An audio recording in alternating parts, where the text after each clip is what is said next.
wanted to lock it down on defense, and it seems like you did. What did you like about you guys today? Yeah, that was one of our better defensive efforts. And to have a good defensive effort, you need good goaltending. And I thought both goaltenders were excellent tonight. Subban was really strong for us. Primo was strong for them. They do a really good job. They put you in some chaos with their punts into the neutral zone and the speed that they come at you with, and that was the best. We've taken that away. And then also they throw a lot of pucks to the front of the net, and that's probably as good. They still had some chances that way, but that was probably as good as we've taken that away. So that was good to see. Thought we just competed hard. Weren't always the best with our puck decisions offensively. I thought we could have executed a little bit better. And then we got, as I said, we got great goaltending.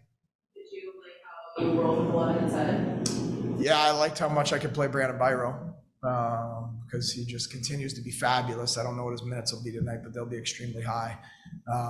And I thought that Warren and Cedarquist were very good. Whoever I put them out with, mostly Byro, but sometimes Yaps, sometimes Kulik, sometimes Rusek.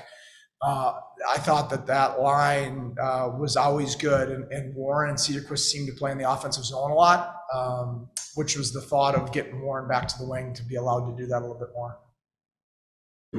Right now, Brandon, you watch him play. He seems to be playing with purpose. He seems to be exuding confidence. Just what have you noticed from him this last stretch? Well, I don't even think it's last stretch. I think that, I've said it a long time, all year. He's been our best player all year. Did he have a hair of a dip? Yeah, but only offensively. Never competitiveness, never defensive detail, never penalty kill. He's our best defensive forward. He is our number one penalty killer, and he's our leading scorer. And that's a rare combination. Very seldom is your team's leading scorer your best penalty killer and your best defensive player. And I think then lately he's even added more physicality and a little more bite to his game. And he just continues to be an excellent player for us. This last month, 3 weeks, whatever, this has allowed him to find just a higher level offensively. I think he had this level early. I think there was a dip. But again, as I said, it wasn't in his play. He was getting chances. Pucks just weren't going in the net.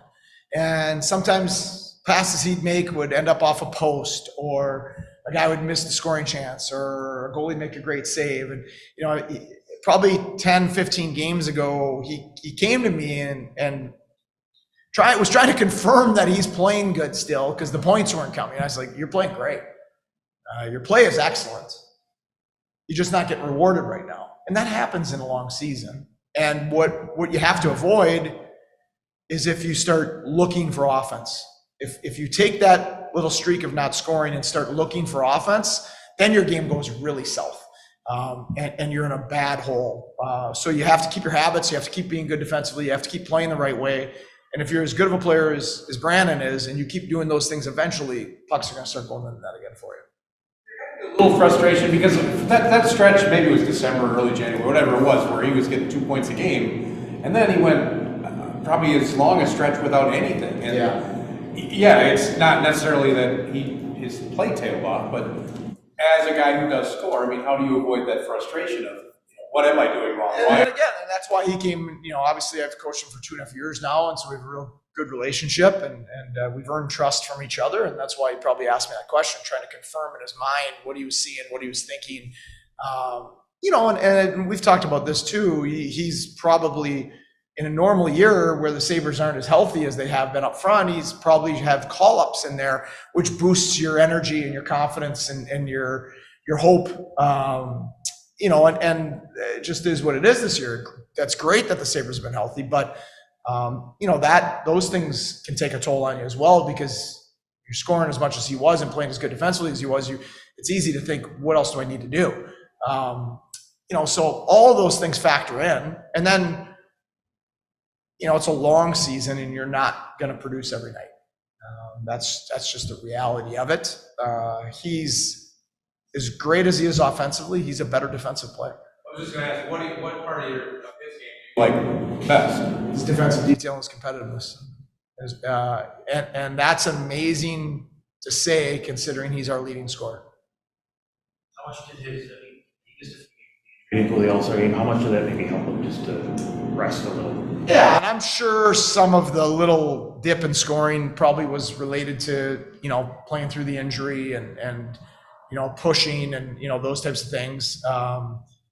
And I'm sure the rest, it just shows what a mature approach he has. He doesn't need the glitz and the accolades and to go to Laval and be, have the party and all that stuff. That's not what he's about. He's about winning hockey games and competing his tail off and trying to get better every day. He's got a real, he and Weisbach are two of the first guys here every day. They're in the shooting room by 8:30 every morning, not without fault, every morning. It's just incredibly impressive consistency, and confidence comes from the consistency of your habits. And his consistency of habits is excellent. Malcolm's locked in. I mean, what kind of vibe is he giving? What do you see from him, I guess? Yeah, he's just got a lot of swagger and confidence and calmness. I think when he's really playing the way that he's capable of, he's calmer in net. It's not chaotic. His rebound control is a little better. He's not moving around as much. He had that vibe about him. It's a hard team to do that against because of the chaotic nature of their style. So you could see in the first, even though most of their shots in the first were more perimeter, you could see in the first, I felt in the first that he was on. He was on his game.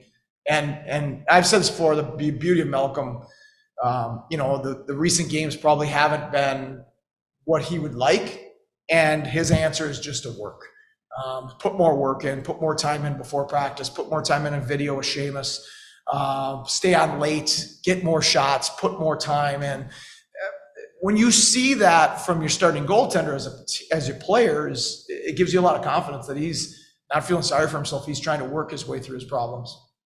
He just needs to get in the groove again. I mean, his career, he's been all injured, up and down. I mean, this is the most I think he's ever played as a pro, more or less. I think this is his most games since like his first couple years in Providence. Yeah. He had I think there's a few seasons in Providence that he had more games played than this. But since then, he has been either injured, COVID season, or an NHL backup where you're playing, 15 to 20.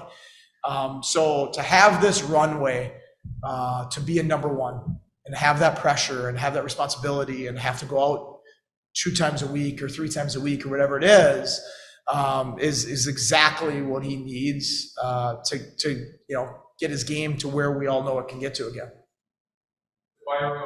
Shooting room work, is that where that shot comes from? 100%. He couldn't score that. He could not score that goal 2 years ago. Not even close. We talked about it with Jack Quinn, but just because Jack and JJ scored so much, they're not the only guys that go in there and put a lot of time honing their craft. That COVID year, Byro struggled mightily, and like Quinn did, and as a rookie, and we're over their heads at times, and physicality, the competitiveness, the heaviness, not having a good enough shot or accuracy or change of deception of release to be able to beat goalies of this caliber. And like I said, the consistency of his habits over time has gotten him to the point that he's at now. Perfect. Thank you. Thanks.